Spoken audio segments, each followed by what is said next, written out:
The U.S. military is one of the top industries in Hawaii, bringing many benefits to Hawaii's infrastructure.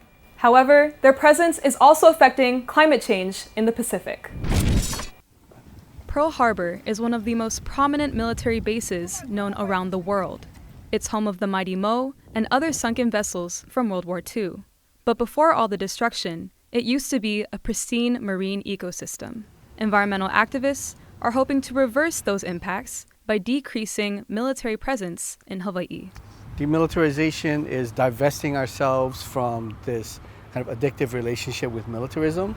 It means reducing the military footprint in a place like Hawaii, which is enormous. It means cleaning up the mess and the environmental impacts that the military has made. As the second largest industry next to tourism, the military spends nearly $8 billion a year in Hawaii alone.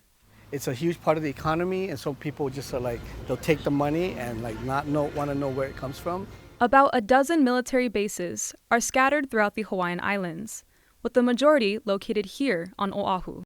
This visual shows just how many toxins and explosives surround our island state. The more you learn about militarization and its realities, the more you see how protection and security is nothing close to what its real missions are. One of the most recent examples of military damage is the ongoing water contamination disaster at Red Hill. Water connects like all of us. And when we think about how the US military has taken that, and because it's like, hey, if we don't stand up for each other, we are gonna die. It's a stolen land that is the basis of militarization. You're basically eating the carcass of Hawaiian sovereignty in a sense, right? Since 1964, more than 23,000 acres of Hawaiian lands have been used for military training purposes, including the sacred land of Makua Valley. With leases set to expire in 7 years, activists are hoping to end armed force presence, not only in Hawaii, but across Oceania.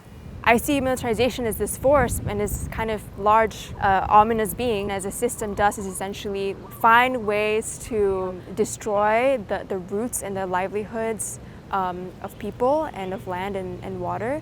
The U.S. government sees Hawaii as a prime location for maintaining national security. If the military were to leave, some are concerned about what it would mean for national defense. We have a responsibility to deal with those environmental impacts in Hawaii, but also we have to think about the consequences of what happens in Hawaii or decisions made in Hawaii that are then exported to other lands. To find out more information, visit the Hawaii Peace and Justice website. For UHMtv, I'm Kaiya Laguardia-Yonamine.